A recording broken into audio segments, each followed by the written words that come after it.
Well, thank you so much for staying with Daybreak, all right? The conversation begins right now. We mentioned that every Friday we give the young people a chance to give their views on matters, politics, and everything in between there on Youth and Politics Show. This is it. It's starting right now. Let me introduce my guest real quick. Beginning from my right there, Mukami Wangoi. She's a youth chairperson, Democratic Party of Kenya. Asante for making time. Kennedy Omulo, Director Political Affairs, ANC, is here with us. Asante sana for making time. On my left, Winfred Asiko, youth leader. Asante for making time. And Mohamud Salim Omar, advocate of the High Court. The main question we're asking you this morning is, how can the youth set the political agenda in Kenya? That is the main question, all right? At Trevor Mbija at Citizen TV Kenya, use the hashtag Daybreak. But first up, let's take a look at what's going on in the dailies and hear the views of the young people in studio here on these issues here. We see Ruto, Raila fight, Uhuru Paul's bill. Joining the forces there, Deputy President William Ruto and ODM leader Raila Odinga voiced strong opposition to the proposed Elections Amendment Bill 2022, marking a rare closing of ranks between the two presidential hopefuls. Rivals Ruto and Raila unite in bad law, that's on the Standard front page. In a rare show of unity, bitter political foes, DP Ruto and ODM Chief Raila Odinga and allies are joining forces to reject a state-sponsored bill that seeks to reintroduce manual voter identification and transmission of the elections bill. Omulo, what do you think of this proposed amendment bill to 2022, which is a proposed elections amendment bill that seeks to return a bit of manual transmission of results? Actually, we cannot accept to go back to dark days when we had manual transmission of results. As Kenyans, we want to see what is happening. I want to see live what is happening as they come, because, reverting back to, manual or denying us the right to see what is happening will only means that will create a lot of tension and propaganda. Yeah. And it will bring, a situation where Kenyans will not believe what IBC will be able to announce. So it has come at the wrong time. We don't know the intention, and we are not going to support it in any way. Okay. Yes. Wangoi, what do you think? Getting back to the old days where results were transmitted manually, it might have brought a lot of wrangles, because people do not necessarily trust. The question here is the trust deficit that is in our people, and they are not very happy when they cannot verify that the kind of results that are being streamed or the kind of the results that are being taken to the tallying stations are the results that are the correct results. So I would say we have an issue of areas whereby we also have delayed results because of technical problems or network coverage. So we should have a system, for me it should be a hybrid, where we have results transmitted and they can be verifiable, and also have results that if an area has very poor network coverage, there is a way that the people can come together, all the agents can come together, verify the results, and make sure they get to the right tallying centers. But Wangoi, that hybrid is where the drama is, because they're saying that IBC also saying that they are going to transmit some electronically and others could have to be manual. Trevor, when elections are held, people anxiously wait for results. And you find that if results are delayed per se for 2 or 3 days, it would cause tension, especially the presidential results. So there must be a mechanism to make sure that the results get to the tallying centers timely and they are verifiable. Okay. We can't run away from that. Okay. Asiko is there. Do they have a point? Does IBC have a point that they need both to be able to transmit manually and also electronically, considering it's not the entire country that is covered with the network?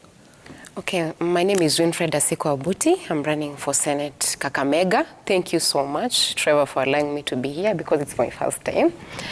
So first, I want to say, according to the Kriegler report of 2007, where the election was marred with a lot of irregularities, it was noticed that 1.2 million voters that are dead voted into that election, which is something that really brought a lot of issues and brought a lot of controversies and conflict of interest among Kenyans and also among the presidential candidates. And as we can see, right now it is a battle of the big wigs. It's the supremacy battles. It's a tight race between Raila Amolo Odinga and William Samoei Ruto. So in this case, this kind of transmission of results will only bring issues because we are trying to avoid the post-election violence. And for us to do away with that, we need something that will be transparent, something that will be verifiable, and something that is going to ensure that there's no conflict of interest between Kenyans and from the different political divides. Okay. Yeah. Mahmoud? Thank you, Mbija, for hosting me today. You know, elections in Kenya are the most over-legislated elections in Kenya are the most over-legislated elections in Africa and even in the region, in the world. So the primary reason or the primary objective why it is over-legislated so that it can cover any loophole or protect any aspect of irregularities and also advance the constitutional requirement for a secure, verifiable, simple, transparent elections in Kenya. So for us to go back to manual system, I think it will take us back to what Kriegler report at least recommended so that it can be a preventive measure through legislation. That's why the Constitution came and also the various electoral laws in Kenya. So the Constitution of Kenya, the Constitution of Kenya 2010 ensured that there is no loophole or an obstacle to an election where everyone will be at least comfortable with. Yeah. That's why the hybrid system is also at least the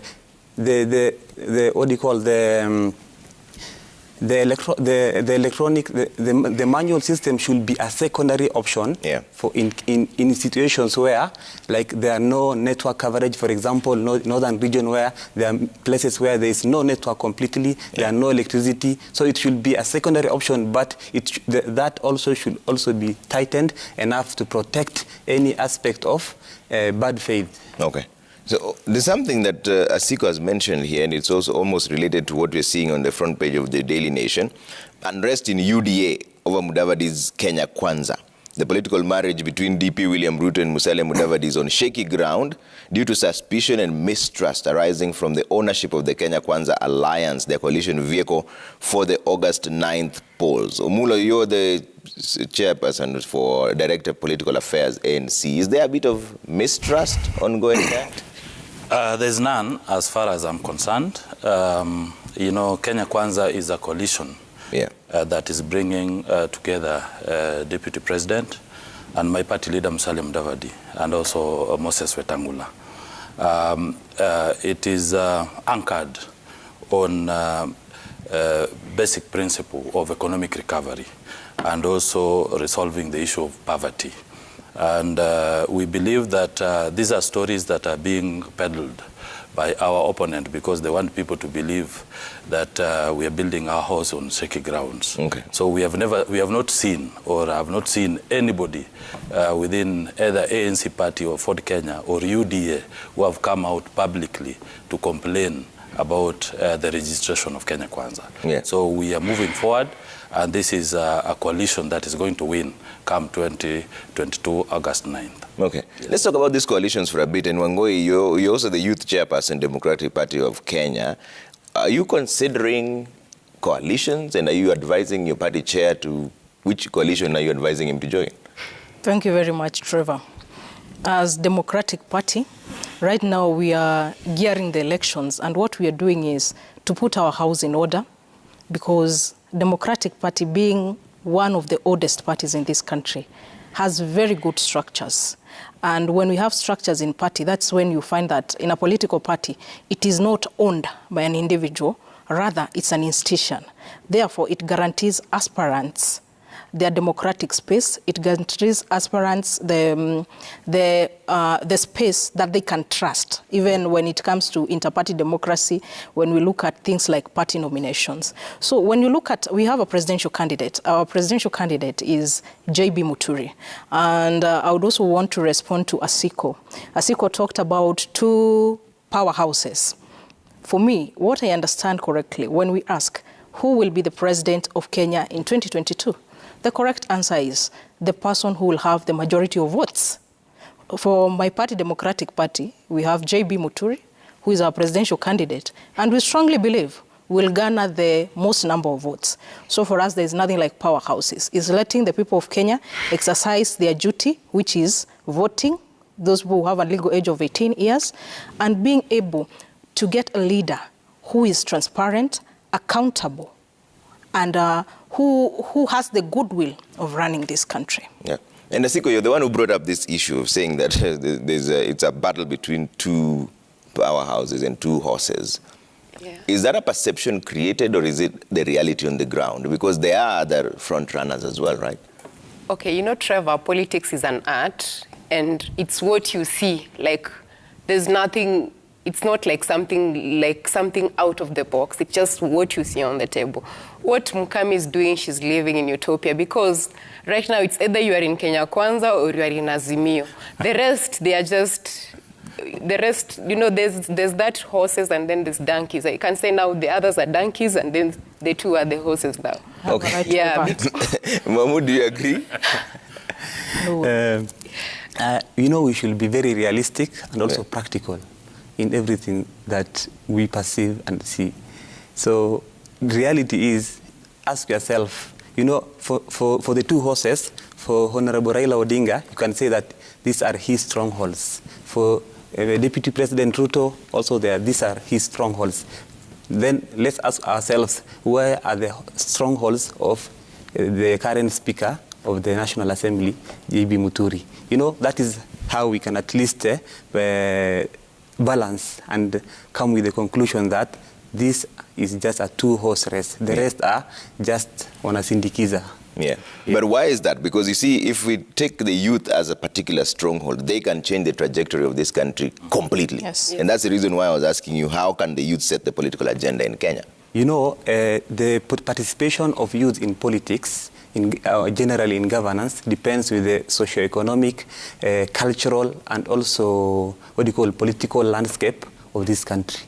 I will give you a good example. Let me take you to local politics, especially in Mandera, where I come from. Yeah. You can see that there are many cultural obstacles that prevent youths from at least participating actively in governance of even governance at the devolved level, that is the county level. Yeah. For example, you can see that the creation of the Council of Elders, there is no representation of any youth or even women to some extent who will make a decision on whom we can at least select or nominate to participate in the elections. Yeah. When we come to economic aspect, then election is very expensive. Participating in politics is very expensive. For example, I'm being told that for you to be a governor in Mandera County, you need a minimum of 600 million. For example, then me as a youth, how can I get that 600 million? Okay, you can see then if you come to the aspect of the member of parliament, same 100 million and above, all these things. That's why you can see that the landscape, it locks out the youth from actively engaging in it. I will give you a good example. There is a very young man who is called Said, who is vying for senatorial position in Mandera County. He's a very young guy, very active, and also very promising. Yeah. But his rival is now the current governor who wants to come back to politics through the Senate.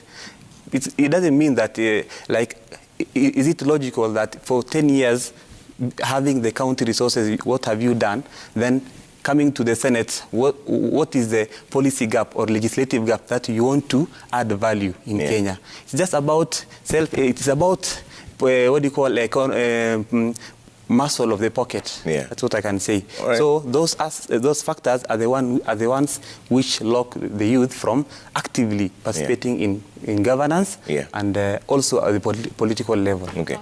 Yeah. I wanted to add something. Yeah. First of all, I wanted to respond to the ANC director. You know, politics is a game of self-interest and betrayal. You are saying that you guys are ANCs together with UDA. But Mudama came out openly and said there's no pact between ANC, UDA, and Ford Kenya.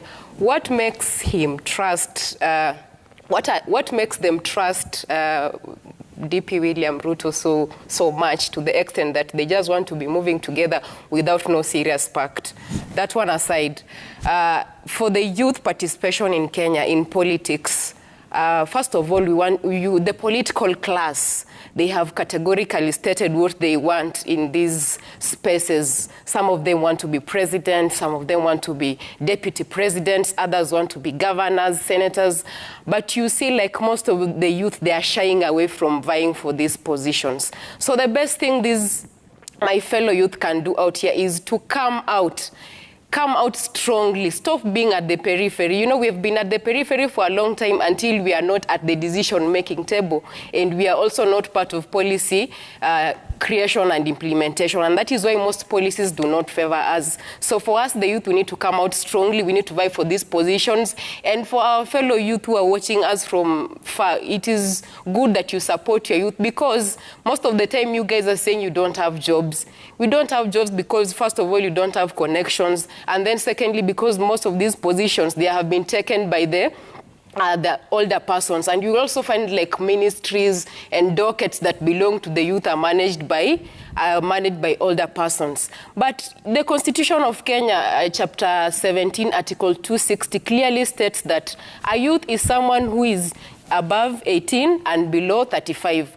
Why is it that these positions are being given to other people and not the youth? This is what the youth should be coming out and trying to understand. Yeah. Just instead of being the stone throwers and just being at the bloggers, the people who are abusing other politicians online. Yeah. So it is good that we come out and vie for these positions, and also those youth that don't look at someone because they don't have money. Yeah. Most of the youth do not have money. How can you make billions when you are only 28 or when you are 26, 27? That is just out of order. But you're running for Senate, right? Yes, I am. What are some of the challenges you're facing on the ground? Have you been faced with the resource issues where you now know, okay, yes, now my competitor has this sort of machinery running, yes, and I'm also here?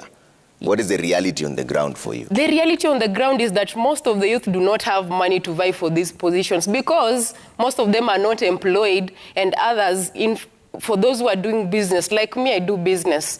The money, you might have money to take good care of yourself or even to take care of your bills and all that, but you don't have a lot of money to run for a campaign. And also you don't have money, like for the party primaries. You know, we have UDA and we have ODM and we have other parties that will run nominations. You'll find that most of the youth who are running for these positions, they will be stopped at the nominations because they do not have the resources to tackle their counterparts into the nominations. Okay. So what I want to also advise these parties like UDA and ODM and others, and ANC and DP and others, is they should make sure at least we are demanding at least 30% of these nominations to go for the youth. Okay. Because we cannot just be at the periphery. We are tired as the youth. Yeah. Omulo, I'll give you a chance to respond and then I come to you, Angoi.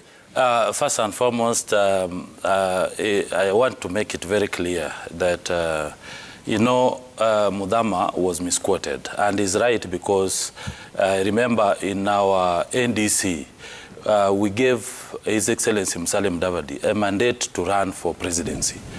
Secondly, we gave him the mandate to look for friends, to look for partners whom we can work with. And, you know, it's only a few weeks since we invited Ruto as a friend during our NDC.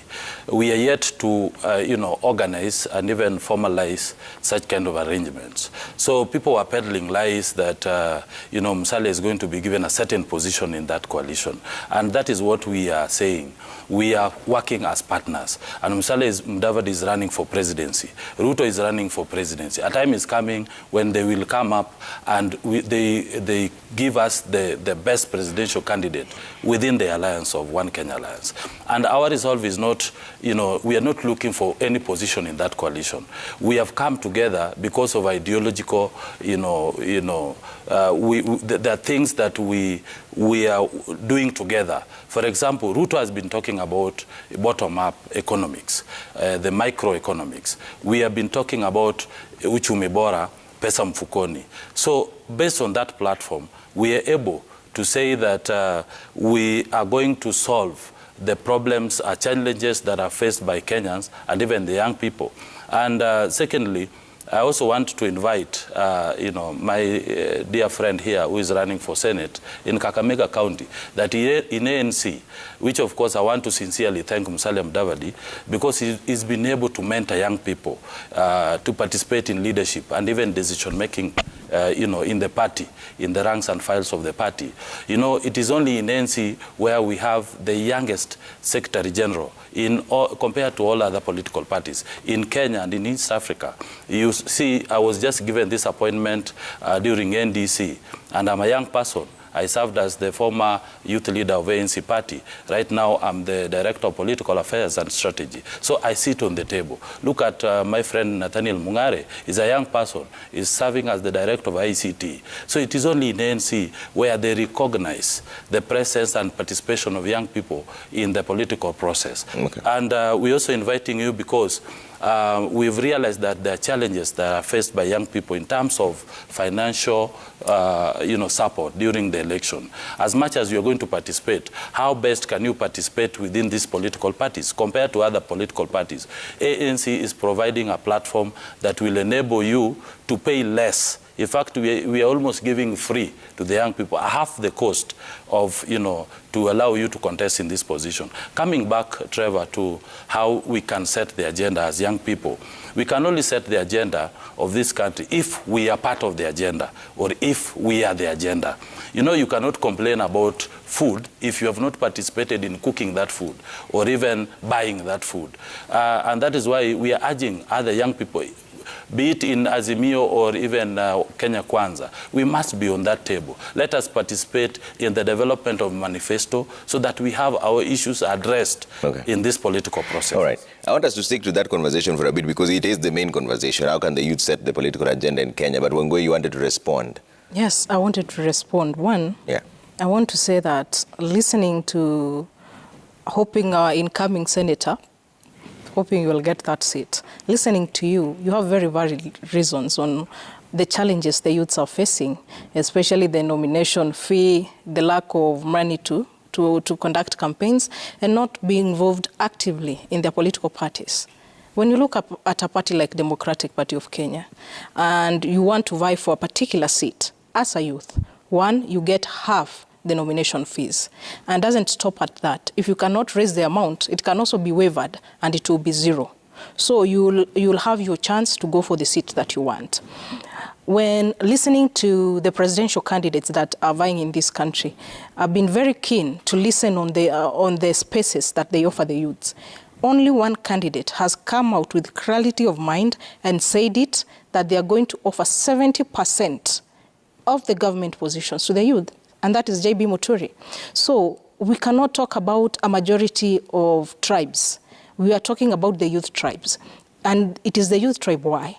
Because the challenges Mukami Wangui will be facing in Kiambu as a youth are not unique. They are the same challenges somebody will be facing in Kisumu, and somebody else will be facing in Kakamega, and somebody else will be facing in Garissa.